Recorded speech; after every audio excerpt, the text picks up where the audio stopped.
first go over tonight's agenda, and then review a couple ways of being and ground rules, give a couple Zoom tips, and then jump right into the first topic. So we'll do a review. So for today, we're going to start with we're very, very excited to have Molly Quinn, who is the new CEO of the United States Association of Blind Athletes. So she and I will have a little quote unquote fireside chat conversation. We are expecting that there will be a few minutes for some questions and answers for Molly. And if you want to submit questions, there are two ways to do that. One, you can submit them through the chat function, or you can raise your hand, and David Brown from MABV and the team of the Vision staff will be helping gather those and collect those questions, consolidate any general themes. And we are very happy that Molly's taken this time to be on the call, but we also know that her time is precious, so we may not have enough time to get to everyone's questions. And then after that, we're going to transition.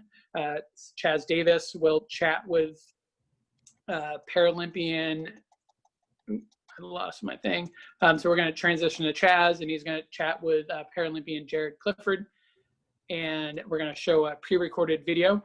And then we're anticipating that Jaryd is going to be on the call and possibly some questions if he's able to join it. But he is overseas, so the time doesn't overlap, doesn't jive well with this. But so in terms of some ways of being, the biggest thing right now, we're just going to ask folks, everyone should be muted, but we ask that you can please remain muted throughout the interview portion.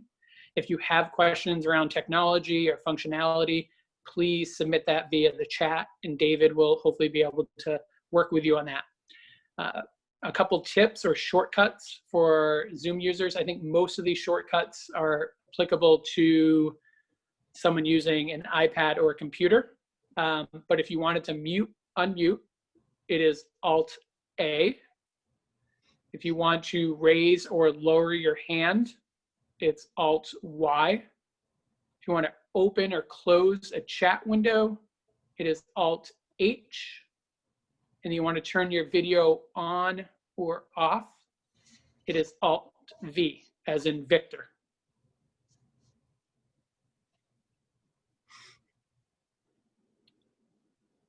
Excellent. So we are going to jump right in. So we are super excited to have Molly Quinn join us this evening as part of this United in Stride event. Molly is the brand new, I believe, first ever Chief Executive Officer of the United States Association of Blind Athletes. She began just over a month ago on August 3rd. And we are excited to have Molly on board to join us in the conversation and to continue to, to lead a great organization that has a very talented staff and a strong track record in supporting athletes who are blind or visually impaired. So welcome, Molly.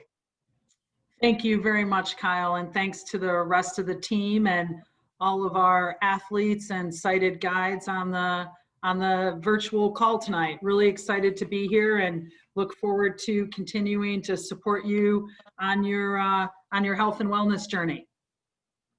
Sounds great. So let's just jump right in. And Molly, tell me a little bit about your background, kind of professional and or personal, and what excites you about this new role with the United States Association of Blind Athletes?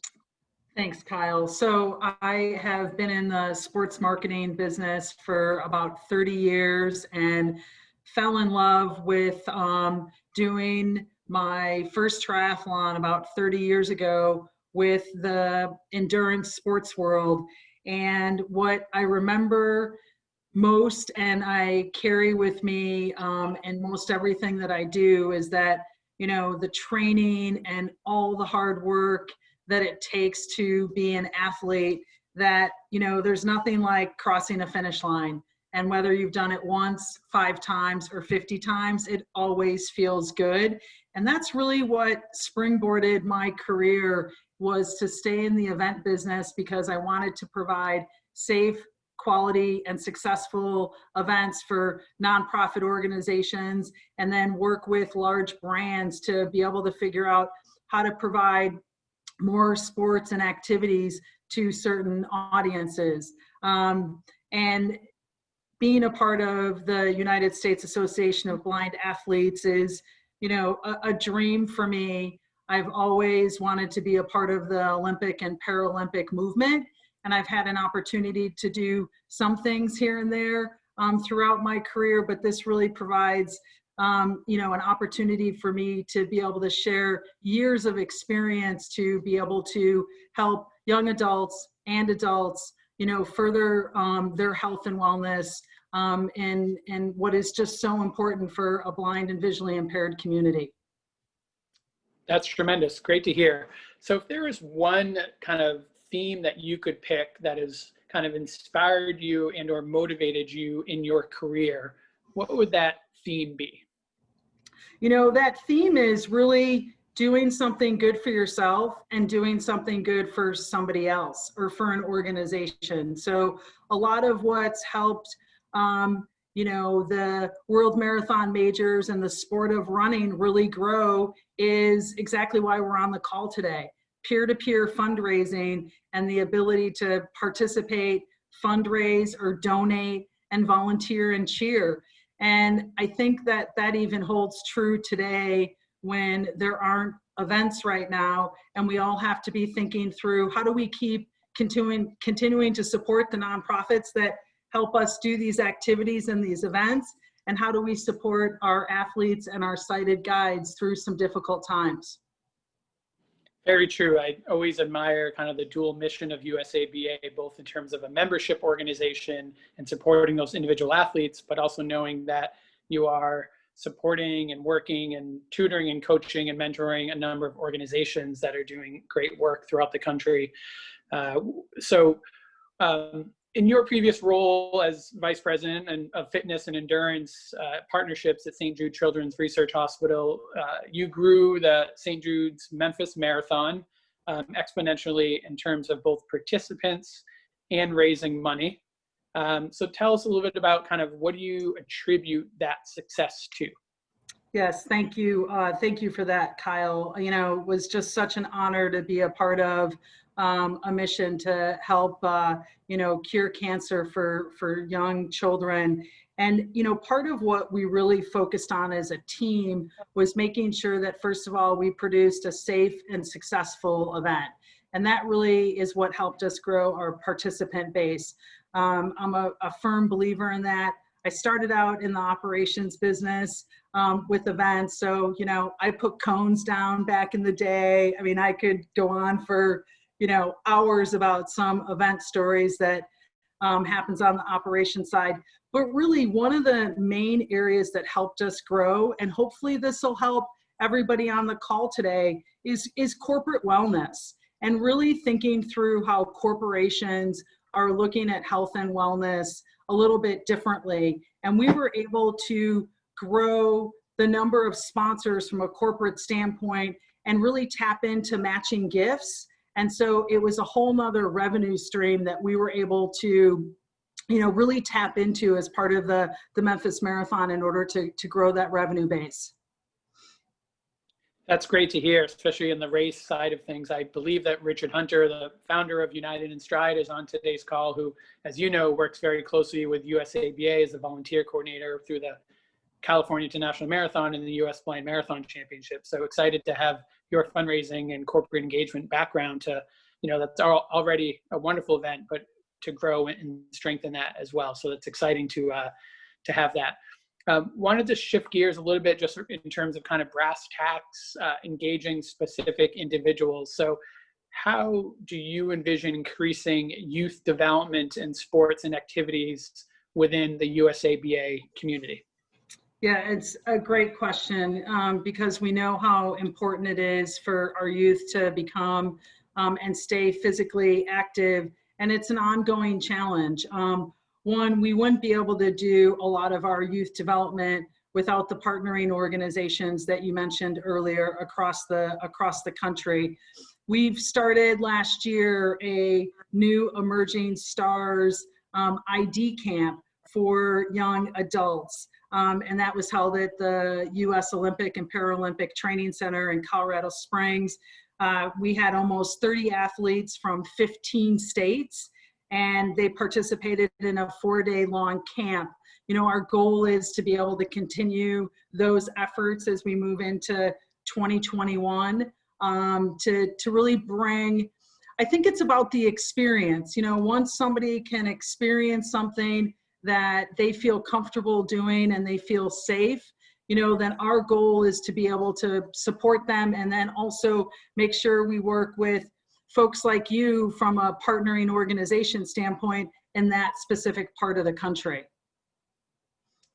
Sounds great. So now kind of a little bit more broadly, and again, want to be respectful and know that you're about 35 days, give or take, on the job. But if you were to kind of throw out 2 or 3 ways in which you envision USABA continuing, or new ideas to engage kind of the broader blindness community to help facilitate growth and overall participation in health and wellness, what would, on a nationwide level, what do you think some of those kind of 2 to 3 ideas or tactics would be?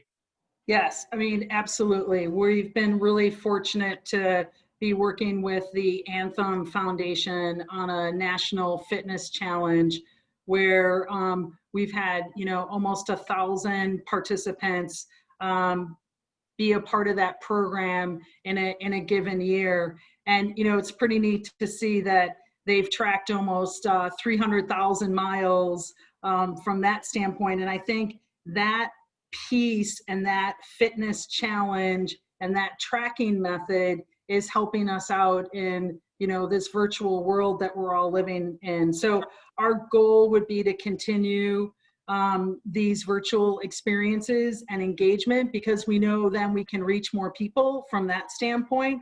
And, you know, talking to other nonprofit colleagues and endurance colleagues across the country, folks are gonna keep this as a part of their movement, which I think is really important and exciting to hear, so that we can provide more options and more choices for people to participate in those types of activities. Another area that we're looking at is to really focus on how can we do and stay focused on the youth development piece.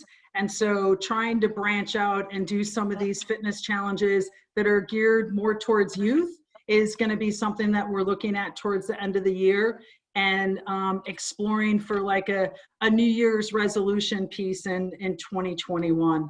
And then, you know, the last piece, and something that, you know, we need to stay really focused on, and I'm excited to see your next guest, who just seems like an incredible man and what an amazing athlete, is to stay focused on the Paralympic movement and making sure that, you know, the sport that we oversee, goalball, is, you know, more widely, the awareness piece is one of the areas that we're really trying to promote from that standpoint. So again, just keeping teams motivated as they have to be thinking through the, you know, the postponement of the Olympic and Paralympics for another year. That's great to hear. And, you know, creating that pipeline of young people to kind of continue moving through is a wonderful thing. I know it kind of happens on the grassroots level, but with a ton of support from USABA. So it's great to kind of provide that structure and that technical assistance as well.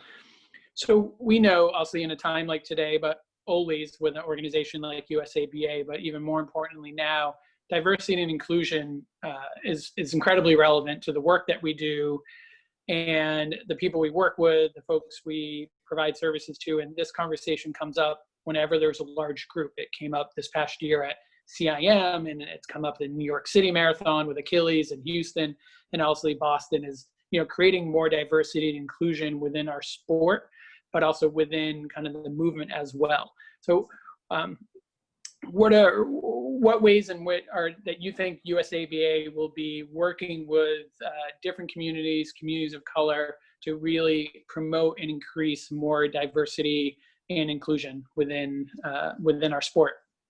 You know, part of the approach that I've always looked at is you have to lead from the seat you sit in, and you have to empower your staff and your team members and your board and your volunteers to help you lead that way. And so that's just a part of the leadership style that that I think through when I am looking at diversity and inclusion and equality from that standpoint. As we know, it's been really important that Paralympics has been added to the United States Olympic and Paralympic, committee and movement. So that's just really been, exciting for, the movement in general from that standpoint.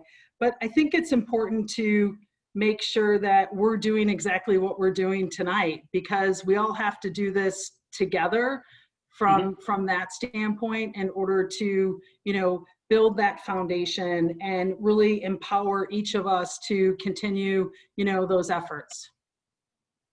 Excellent.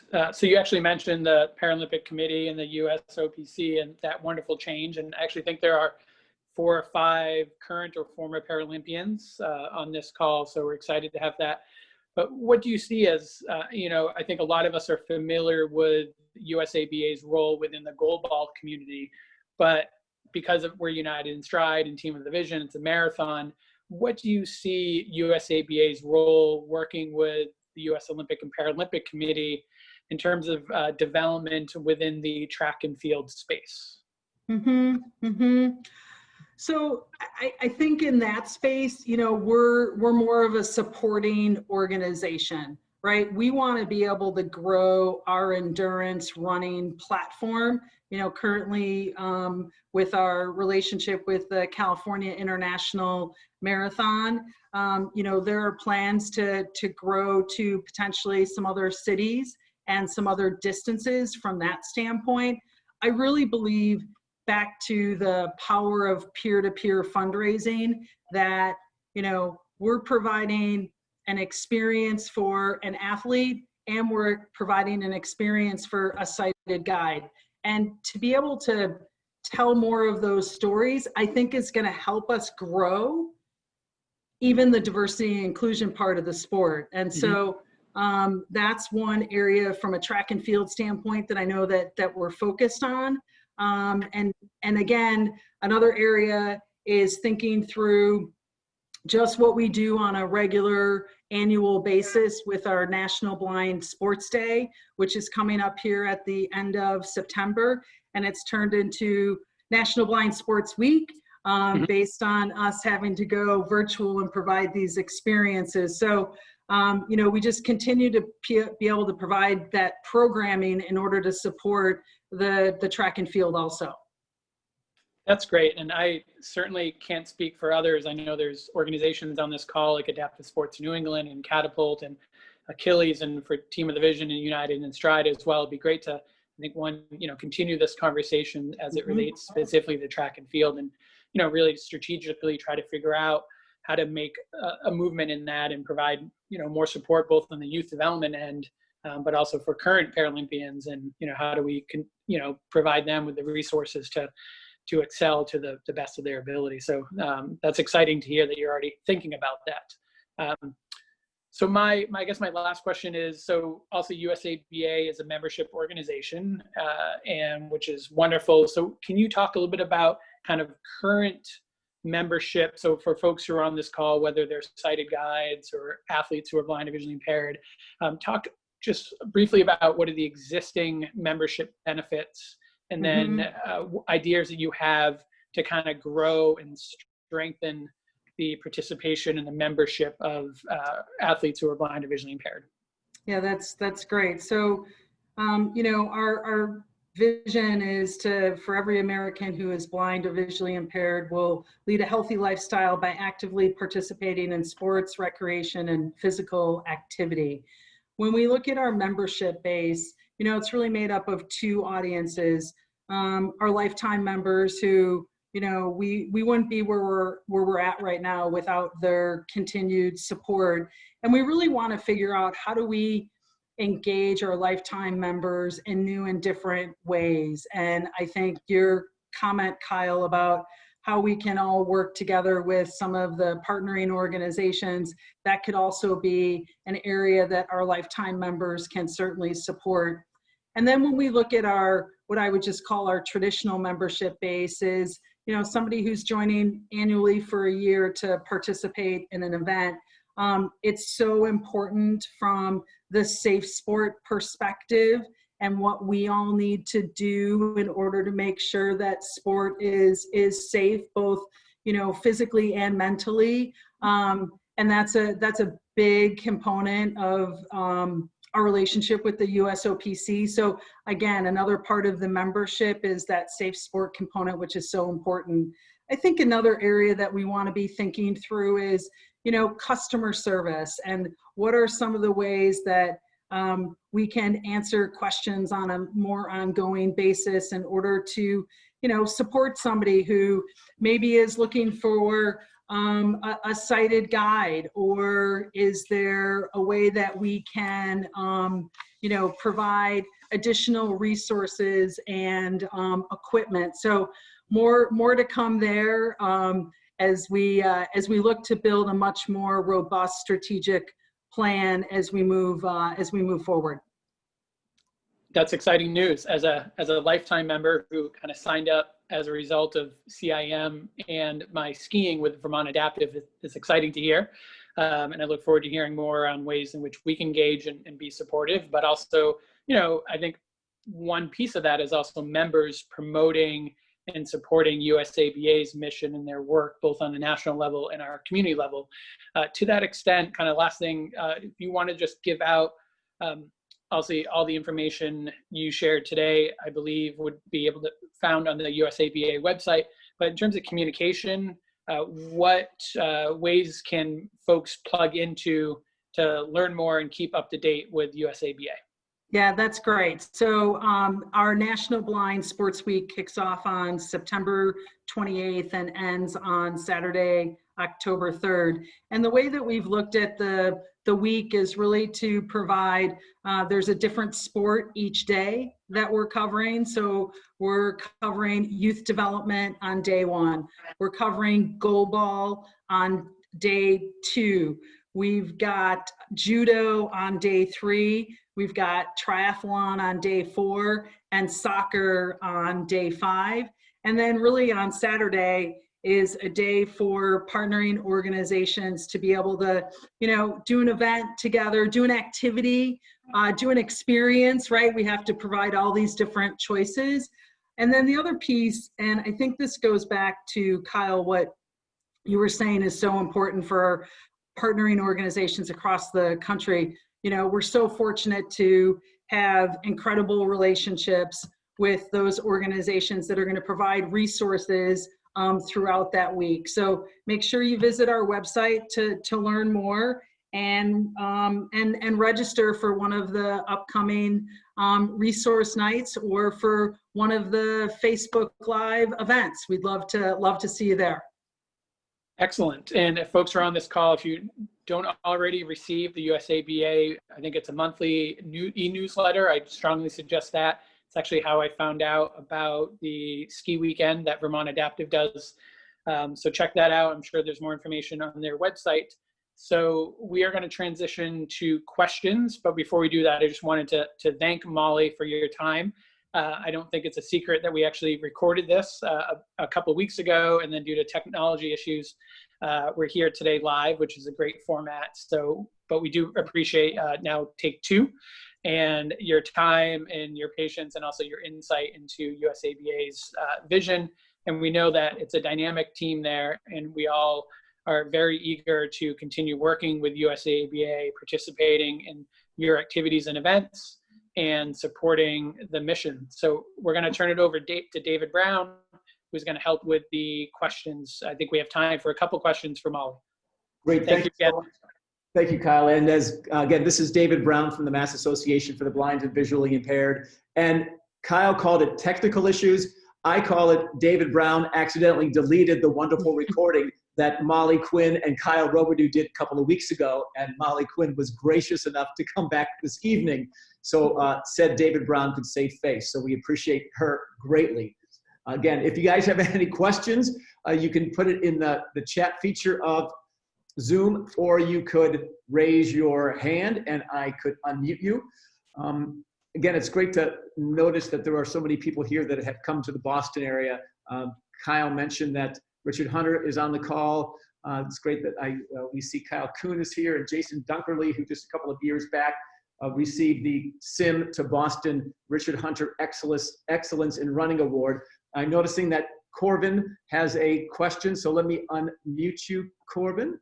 You can unmute yourself, I think, and then ask your question, please.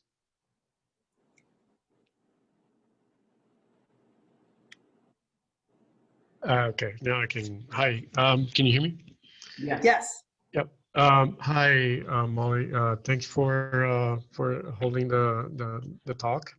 I had two questions. So one is, do you have any revenue growth targets for this year or maybe for 3 years?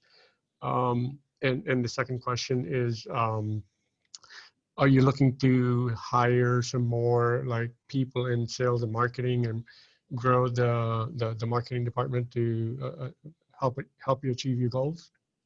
Yeah, great question. As I sort of ended the call, I'm at week 6 and I am knee deep into a 3-year strategic plan that includes everything that you just mentioned from that standpoint. This is a tough year from a revenue standpoint with COVID, and we're really just trying to make sure that we get to the end of the year in a really good spot and still support our athletes and obviously all the programs that we're a part of. And then yes, as we look into 2021, we have some exciting expansion opportunities from that standpoint.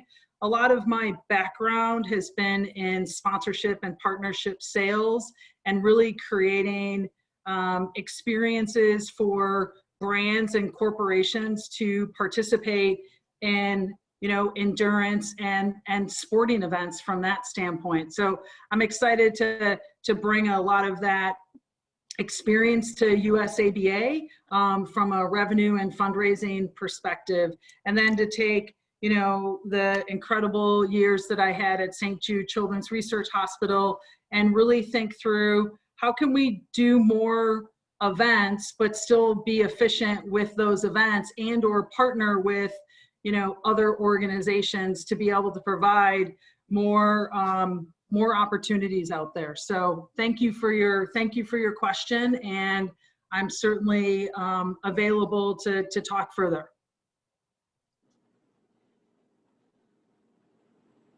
Corbin, is that your second question as well, or were they all lumped together? I think we had both of your questions answered and asked appropriately. Looking at the chat feature and again, asking if anybody has any other questions. I know that the conversation has been detailed and thorough, and for being on the job, Molly, for 35, 36 days, remarkably well-versed, not only in the job and the tasks at hand, but also in the wonderful community that we have assembled. So if we don't have any further questions, again, we'd like to thank you so much, Molly, for taking your time. I know how tough it is to start new jobs, in particular one that's remote and distant, and you are so far from distant that it's great that you're taking the time. Yeah, absolutely. My pleasure, David, Kyle, and to the rest of everybody on the phone. Be well, be safe, and be strong. Great. Thank you, Molly. Thank you. And now it's a pleasure to introduce not only an incredible athlete, but also just a remarkable young man. 2018, Chaz Davis really entered the marathon world with an exceptional run actually it's 2017 in California. And then in 2018, he ran the Boston Marathon with Team with a Vision in probably one of the most dreadful running experiences weather-wise, but you couldn't tell that from his performance. And then just about a year ago, he came on as a team member here, working with the Mass Association for the Blind and Visually Impaired. And so, Chaz, why don't you take it away and talk about who you're speaking with now? And I asked to unmute you, and you should be able to go.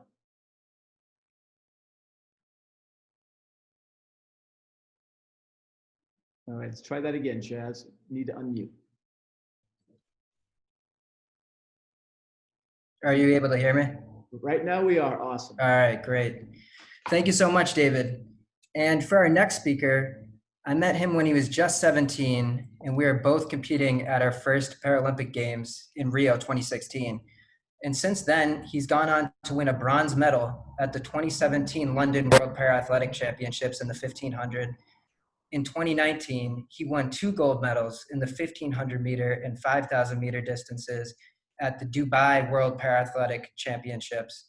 And he's run a world record 3:45 over 1500 meters, the fastest guided 5K in world history at 14:05, and a 29:30 10K on the track. He's represented by Nike, and just last week, he was selected for his second Australian Paralympic team. Please welcome my good buddy, Jaryed Clifford.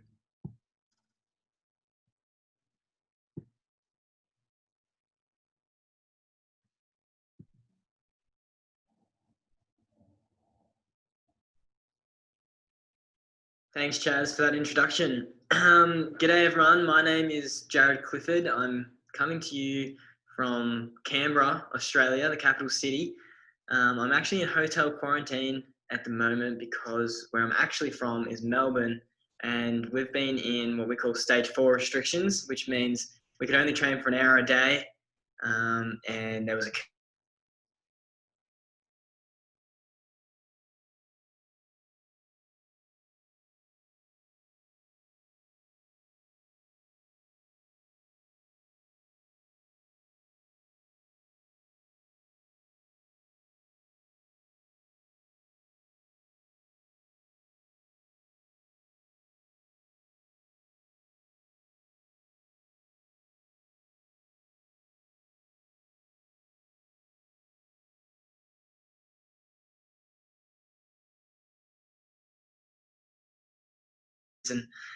and I know that would have been very disappointing for that to have been, you know, the actual race to have been cancelled. And this is actually really weird for me doing this talk right now because I actually would have been racing in Tokyo this very second that I'm talking.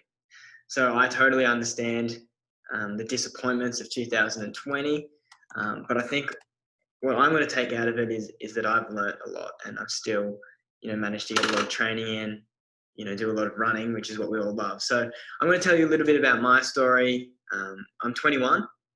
I was born in 1999 in Melbourne, and I have a degenerative condition called juvenile macular degeneration. I was diagnosed when I was 3. My dad has it, my nana has it, and it affects my central vision. So it deteriorated for me when I was in primary school, early primary school, which I don't know if you guys call it primary school in America, but that's basically around the ages of like 8 to 11, I guess. And then I began running actually in 2012. There was a Paralympic talent search in Australia. And I don't know if you guys do it in America, but there's a test called the beep test where you basically run up and back for 20 meters and until you can't anymore. And I did well at that. So they said, you know, you should do running. And for me, and I'm sure a lot of you have experienced this, as a kid, growing up with glasses or even, you know, with a vision impairment that requires you to sit at the front of the classroom, have special adaptive equipment, it makes you stand out. And as a kid, I wasn't a big fan of that because I didn't like being different. I thought it was the worst thing in the world. But, you know, I was able to do sport. You know, Mum threw me out into the world of able-bodied sport, you know, without wrapping me up in cotton wool. And I did Australian rules football, which I don't know if you've ever seen or heard about, but that it's a pretty rough game. And yeah, but I still, you know, I played it. I got knocked around, and I wasn't particularly good at a lot of the, you know, marking the ball, which is a catch. So, but I still gave it a shot. But my dream was to represent Australia at sport, and obviously you can't do that in Aussie rules. But I wasn't going to reach the highest pinnacle of those sports because they required seeing a ball. So when running came along, when I was probably 11 or 12, this sport was something that I actually was good at anyway. But it was a sport where, you know, I could run, and it's very cliche, but I actually felt free because there was no ball to watch. You know, I wasn't inhibited by having to, you know, pick out a teammate and pass them the ball if I couldn't, you know, because that would be hard. But in running, it's a track, right? Well, for me at the moment, most of the time when I'm running fast or in a race, it's a track, right? 100-meter straights, 100-meter bends, it doesn't change. So I found that really promising. And when I was 12, I was told that they wanted me to try and train for the Rio Paralympic Games and beyond to Tokyo. So as a 12-year-old, being taken to the Australian Institute of Sport, that was a mini dream come true, because I know that I was now on this trajectory towards achieving this you know, pinnacle of sport dream. Running, I found, extremely enjoying in those first few years. I had just a club coach called Max Bolchin and his partner Lynn, and I think the reason why I've been so successful in running is because of their willingness to just like promote the enjoyment of running. We weren't focused on hit the split, run this amount of mileage. It was actually about having fun, and I think that was so important. And also the social aspect. You know, my friends from those early years are still my best mates now. So my start in running was very positive, it was probably the years when I was able to shed and get rid of this self-consciousness that had, and even shame, honestly, to do with my vision. Because I was a very, I guess, stubborn or even proud person. Like, not proud as in a good way, but like in a way where it's like, I don't want your help. I don't want, you know, I can do it myself. And it's good to have that independence, but it's more important to know when to ask for help. And I didn't know how to do that until I found running. In 2015, I qualified for my first World Para-Athletics Championships, and that was in Doha, Qatar. It was the first time I'd ever been overseas. It was extremely hot. I think I was 16 at the time, and the second youngest in the race was 24. So I was way out of my depth in terms of age and experience and anything like that. But I managed to come 7th. I ran a PB, but I don't remember anything from the race because it was 35 degrees, humid. It was only my third ever 5K, and I remember collapsing at the finish line. I don't know if I remember it. There's photos of it, and just being like had to get carried off the track. And that is an incredible moment because I just achieved this dream, but in such a painful way. And then I had, later that night I was cramping up. I was extremely sore. And then I had to kind of ask myself, is this like what I want? And I think a lot of you will understand, because it's like, I'm sure we've all been in a race where we finish, we're in so much pain, why do we like it? But then, I don't know, you just get that feeling and you just want it again and again. And it's addictive. Yeah. And I, obviously came back home to Australia, and I was like, I want to do that again. And Rio Paralympic Games were a year later, and I managed to qualify in the 1500 meters and the 5K. To qualify for the Australian team for the 1500 meters, I had to run 3 minutes 56.2 to get an automatic slot. I had to run under 4 minutes to get a discretionary slot where I might get selected. So I got the discretionary time, but in the last week, I ran 356.8, I think 356.4 and 356.5. And I missed that time excruciatingly. But although it was a very nervous wait, I was eventually selected for Rio. And the Paralympic Games, especially when you're so young at 17, it's an incredibly diverse array of nationalities, but also an incredibly diverse range of disabilities. And also, like, I don't know what it's like in America, but in Australia, there is not a lot of vision-impaired athletes. There's only one other on the team now for Australia out of, 60, 70 people. And to then be put in an environment where there are a lot of vision-impaired people, athletes, for me, that was super special, because it was nearly like I'd never been exposed to people that understood the challenges that I'd kind of faced. So, yeah, that was just really special. And there's obviously like some incredible stories. I got to meet Chaz, and who was obviously an English-speaking vision-impaired runner, which in our races there weren't a ton of. So, like, that was really special. And then the races were insane. The 1500 meters, I came 7th, ran 3:56 again, and like there were, tens of thousands of people, at a Paralympic Games. Like it's like even now it's hard to kind of explain that moment. But I do remember standing next to Chaz actually on the start line, and when the Brazilians in our race got introduced to the crowd was so loud that I was actually fearful nearly in that moment. But then it stopped, and I just wanted to hear it again. And I don't know if Chaz remembers this, but I actually remember hearing that and kind of, saying to him, like, whoa. And it's probably not what you should be saying on the start line of a Paralympic Games, because you should be focusing, focusing on the process, not really, what's going on, the distractions. But when you're 17 and you've been thrown into this environment for the first time, it's hard to ignore that. So it was an incredible experience. As I said, I came 7th. A few days later, I also came 7th in the 5K.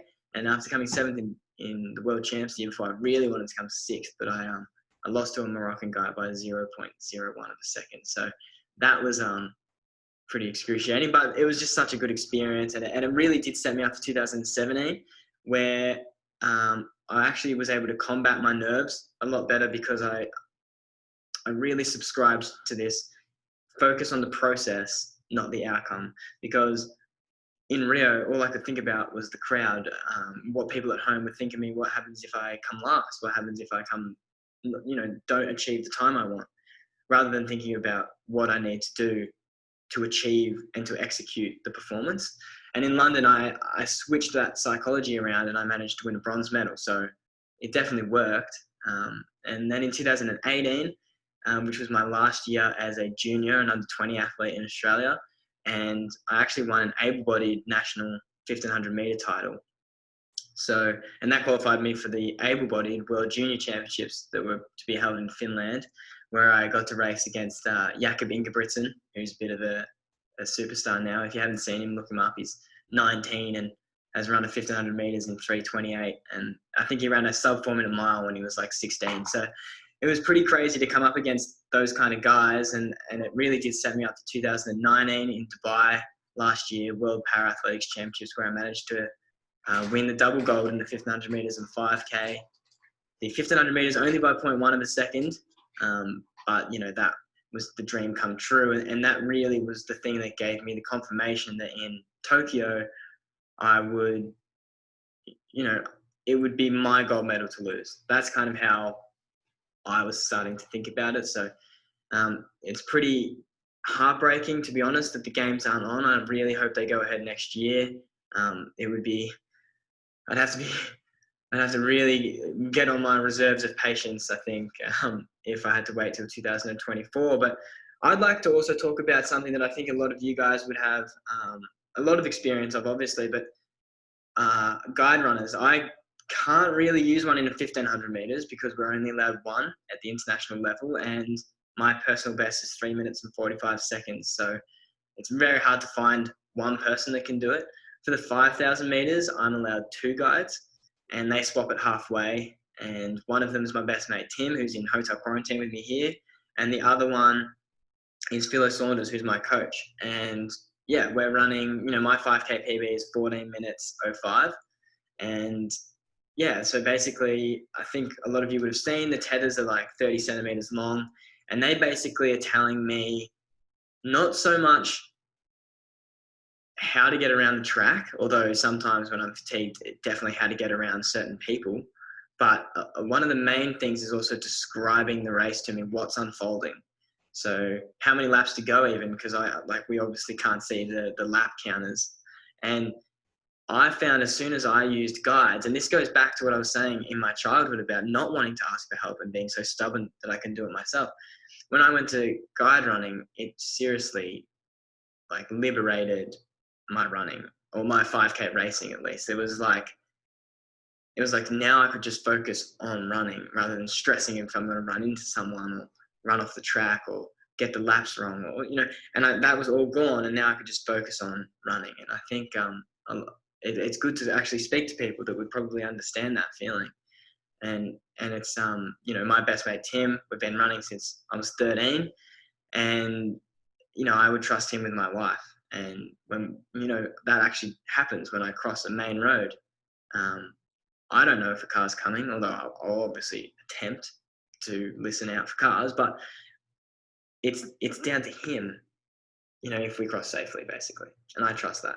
And I think that's a really powerful connection. And I actually really enjoy the camaraderie of guide running. And I'd just like to say to all the guides that are watching this, without you, we're not as good as we are. Like, you guys are the people that make us great runners. And I just want to say thank you to the guide community, and also best of luck to all of the vision impaired runners in their future running and any virtual races or races they have upcoming.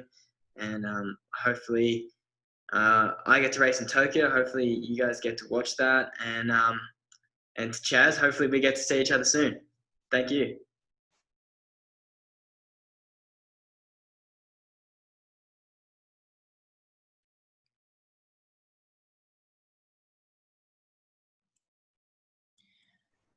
So I remember so vividly being on that start line for the 1500 meter right next to Jaryd in 2016. And to watch his transformation in just 4 short years has just been absolutely incredible. And unless we've had any technical difficulties, Jaryd, I believe, is on right now with us. So if anyone has any questions for Jaryd, please just raise your hand or enter a question into the chat. And I should let you know that I've asked all the cell phone people to unmute, because I can't tell exactly which source Jaryd is coming in from, since many of the numbers are just numbers and devices that say iPhone. So I'm unmuting all the ones that look like they're iPhone. So hopefully we can hear Jaryd. Why don't I just unmute everybody, for goodness sakes? Let's give that a try, shall we?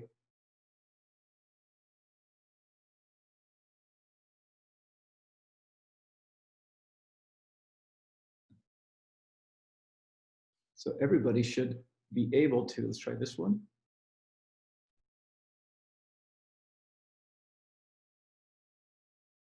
Any luck, Jaryd? Any luck?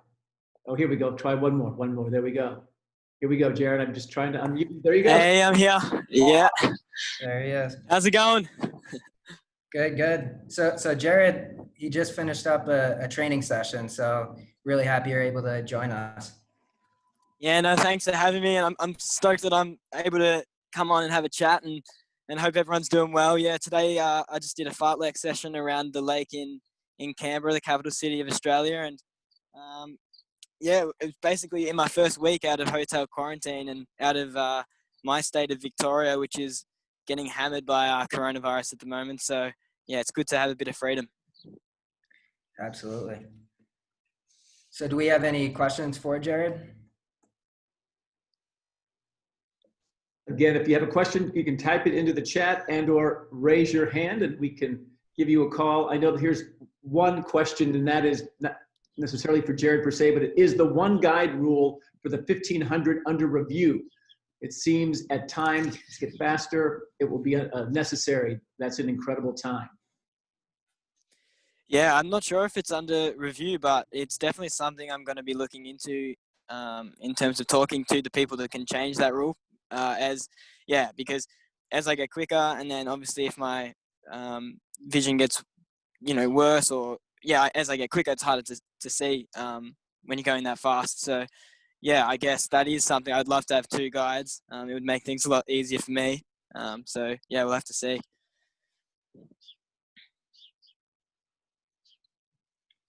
Thank you for answering that one, Jaryd. Any other questions? You can type it in the chat or just raise your hand. I know we have a number of guides on the call, and as Jaryd mentioned, so appreciate your efforts as well. So thank you for being here. I know that Mark is a guide, Haley and Leighton is a guide. And Jaryd, so transitioning from Melbourne to Canberra, how was that for you? Of course, you know, going into this new training camp and having to go through the hotel quarantine, how was your training interrupted and how did you start back up? Yeah, so in Melbourne for the last nearly 2 months, we were in this stage of lockdown where we were only allowed outside for 1 hour a day. Yeah, there was like a curfew. You had to be inside by 8 o'clock at night, and it was pretty strict lockdown. So I probably was training like just over half of my usual amount. So to come to Canberra, obviously now I can do a full load. But in quarantine, we were lucky enough that they gave us a treadmill. So we were able, and I know if you're a vision impaired runner and you're listening, you'll understand that a treadmill is not the greatest and most fun thing to do when you can't really see that well. But I managed to get through 2 weeks of that. But yeah, it doesn't quite mimic the ground. So we've come out this week and my legs are pretty banged up. But yeah, it got us through that 2 weeks because that 2 weeks was pretty brutal in terms of, yeah, you just locked up in a room. And yeah, I was with Tim, my guide, so that was all right. We had each other, which, yeah, it would have been pretty bad if we were just by ourselves. Oh, absolutely. I could only imagine. We have a question from Cheyenne. She wants to know, aside from effective communication, what are other important characteristics you look for in a guide? Yeah, so yeah, as you said, yeah, communication is probably one of the most pivotal. I think it's also very important for a guide to be able to put themselves in your shoes. So on a training run, Tim and I, or Philo and I, we don't necessarily use a tether, but their role, with or without the tether, is basically the same. So they have to think, okay, if I can't see something, like, okay, for them, they'll be able to see every pole on the course, but they have to think as if they can't see those poles so that they can then describe them, because a lot of people that aren't guides or haven't naturally adopted that kind of thought process when running with me will often just assume I can see something, which can then get quite dangerous actually. So yeah, I think often my guide runners, the ones I choose, even the backup guide runners that I'll use once or twice, they're the people that I hardly even have to tell them what to do because they just naturally know how to adopt that. And it's kind of that adaptability, that flexibility. And definitely it is a bit of a sacrifice, especially at my level, because all my guides, the races that I'm doing, they would also want to do individually. So yeah, like it is pretty special to find someone that's willing to do that. But yeah, I think like leadership and also people that are confident in themselves and secure enough in themselves to like command me when it is needed, because hesitation can also lead to dangerous situations. So Tim, who's been running with me for years, there's moments where he will just hip and shoulder me and bump me out of the way of something, and that's the confidence that actually will keep me safe. So I think, yeah, there's a lot of different qualities and I've probably missed a lot as well. Well, Jaryd, it kind of goes into Julia's question. She wants to know, what's the experience like in a race when you switch from one guide to the next? Yeah, we actually did it really well at our world champs. And when it goes well, it's super smooth. Like I can barely tell the difference when it happens. I kind of look across and it's Tim there instead of Philo now. And I hardly even notice the change. Like it's so smooth, but yeah, there's other times when it definitely can lose you a second or two. And I know a couple of days out from our world title, we tried it 8 times in training. And because we were so nervous, we stuffed it up every single time. And we just had to go, all right, we know we can do it. We got to just get out of this rut and we're just going to leave it till the race. And sure enough, yeah, we got it in the race. But it definitely is a skill, because if you drop the tether or only, because one person has to be holding it at all times. So in that transition phase, both guides are holding it for a split second. And if someone drops it at any stage, then it's a disqualification. So it's definitely a skill to practice. And then Jaryd, Joe Walsh, who's the president and CEO of Adaptive Sports New England, he wants to know, outside of running, what else are you doing? Are you studying at a university, or what else do you keep busy with and are doing? Yeah, thanks for the question. And yeah, I think outside of running at the moment, I'm actually doing a full load at uni, which is the first time I've done full-time schooling since I was probably 14. So I'm doing an arts degree at University of Melbourne, majoring in politics and criminology. So yeah, I mean, I did a bit of writing, and still doing that a little bit. It's a little bit of an unknown though, what I want to do after running at this stage. But I definitely try to do a bit of speaking, bit of community stuff as well. And then Kyle has one of the final questions. Do you receive financial support from your government to train year round? Do they provide funding for your guide as well?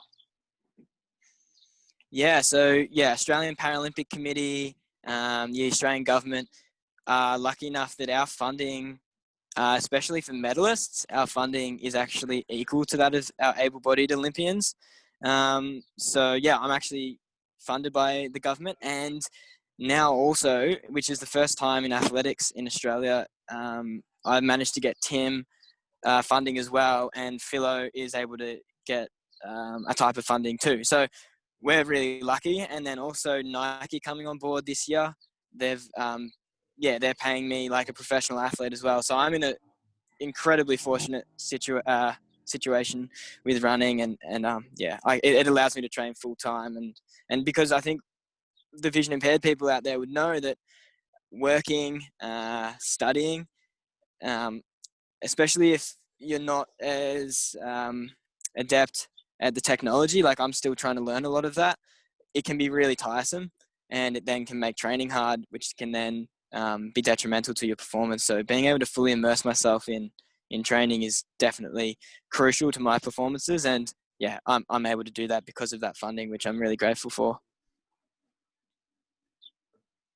Well, Jaryd, I really appreciate you coming on, and I think it was great to hear from you, and you have such a powerful story. And I think it's a story that resonates with so many people, but it's one that motivates and can inspire people that might not be in a position where they feel like they have much of a chance right now in terms of their athletic prowess.